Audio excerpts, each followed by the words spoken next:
Hello welcome back to my kitchen. ഞാൻ പ്രസീത. ഇന്ന് നമ്മളൊരു സ്വീറ്റ് ആയിട്ടുള്ള ഒരു റൈസ് റെസിപ്പിയാണ് ചെയ്യുന്നത്. പൈനാപ്പിൾ വെച്ചിട്ടാണ് ഇത് ചെയ്യുന്നത്. വളരെ എളുപ്പത്തിൽ ചെയ്യാൻ പറ്റും, സിമ്പിളാണ്. അപ്പോൾ അതെങ്ങനെയാണെന്ന് നമുക്ക് നോക്കാം. ആദ്യം തന്നെ ഒരു പാൻ എടുത്തിട്ട് അതിലേക്ക് ബട്ടർ ഇടുക. ഞാനിപ്പോൾ അൺസോൾട്ടഡ് ബട്ടറാണ് ഇട്ടേക്കുന്നത്. സോൾട്ട് ഉള്ള ആണെങ്കിലും കുഴപ്പമില്ല. പിന്നെ ജീരകം പൊട്ടിക്കണം. അത് കഴിയുമ്പോഴത്തേക്കും ഇഞ്ചിയും വെളുത്തുള്ളിയും പച്ചമുളകും ഇടുക. ഇത് അളവൊന്നുമില്ല, നമ്മുടെ എരിവിനും രീതിക്കും അനുസരിച്ച് ഇടാം. ഇതൊന്ന് മൂത്ത് വരുമ്പോഴത്തേക്കും ഇതിലേക്ക് നമ്മൾ പൈനാപ്പിൾ ചേർത്ത് കൊടുക്കുക. അപ്പോൾ പൈനാപ്പിൾ ചെറിയ പീസായിട്ട് മുറിച്ചതാണ്. അതിൻ്റെ സൈഡൊക്കെ നന്നായിട്ട് കട്ട് ചെയ്ത് ചെറിയ പീസായിട്ട് മുറിച്ച പൈനാപ്പിൾ ഇടുക. പിന്നെ മഞ്ഞൾപ്പൊടി ഇടുക. ഇത് കളർ കിട്ടാൻ വേണ്ടിയിട്ടാണ്. പിന്നെ ആവശ്യത്തിനുള്ള ഷുഗർ ഇടുക. അപ്പോൾ ഈ ഷുഗർ ഇടുമ്പോഴത്തേക്കും പൈനാപ്പിളിന് നല്ല മധുരം ഉണ്ടെന്നുണ്ടെങ്കിൽ കുറച്ചിട്ടാൽ മതി, ഇട്ടില്ലെങ്കിലും കുഴപ്പമൊന്നുമില്ല. ഇനി ഇതിലേക്ക് നമുക്ക് പാൽ ഒഴിച്ചു കൊടുക്കാം. ഇപ്പം ഞാൻ പശുവും പാലാണ് ഒഴിച്ചേക്കുന്നത്. വേണമെന്നുണ്ടെങ്കിൽ തേങ്ങാപ്പാൽ ഒഴിക്കുക, അത് ഇത്തിരി കൂടി ടേസ്റ്റ് കൂടുതലായിരിക്കും. ഇത് നന്നായിട്ട് മിക്സ് ആക്കിയിട്ടൊന്ന് അടച്ച് വെച്ചേക്കുക. ഒരു 2-3 മിനിറ്റ് കഴിയുമ്പോഴത്തേക്കും അടപ്പ് തുറക്കുക. ഇപ്പോൾ പാലൊക്കെ നന്നായിട്ട് തിളച്ചിട്ടുണ്ട്. അപ്പോൾ പാല് നന്നായിട്ട് വറ്റുന്നതിന് മുമ്പ് നമുക്ക് റൈസ് ചേർത്ത് കൊടുക്കാം. അപ്പം ബസ്മതി റൈസാണ് ഞാൻ ചേർത്തേക്കുന്നത്. ഇത് നന്നായിട്ട് കഴുകി അരമണിക്കൂർ കുതിർത്തിട്ട് ഉപ്പ് മാത്രമായിട്ട് ബോയിൽ ചെയ്തെടുത്തതാണ്.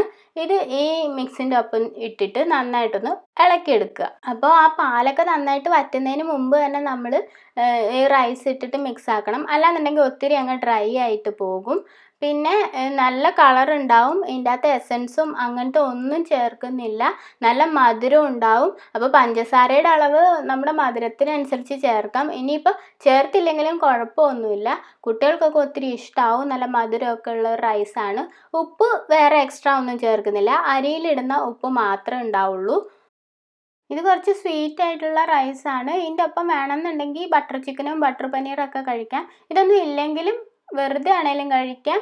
അപ്പോൾ അവസാനമായിട്ട് നമ്മൾ 1 ടേബിൾ സ്പൂൺ ബട്ടറും കൂടി ചേർത്ത് കൊടുക്കുന്നുണ്ട്. അൺസോൾട്ടഡ് ബട്ടറാണ് ചേർത്തേക്കുന്നത്. ഇതൊന്ന് നന്നായിട്ട് മിക്സാക്കി കഴിഞ്ഞിട്ട് ഒന്ന് അടച്ച് വെച്ചേക്കുക. 2-3 മിനിറ്റ് കഴിയുമ്പോഴത്തേക്ക് ഈ ബട്ടറൊക്കെ നന്നായിട്ട് ഉരുക്കിയിട്ടുണ്ടാകും. അപ്പോഴത്തേക്ക് നമുക്കൊരു നോക്കാം.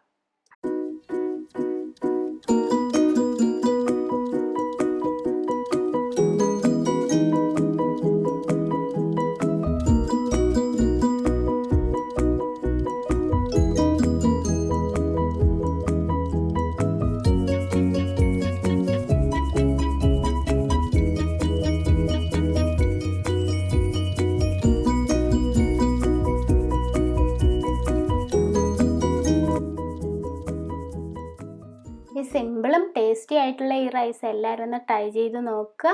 ലൈക്ക് ചെയ്യാനും ഷെയർ ചെയ്യാനും സബ്സ്ക്രൈബ് ചെയ്യാനും മറക്കരുത്. താങ്ക്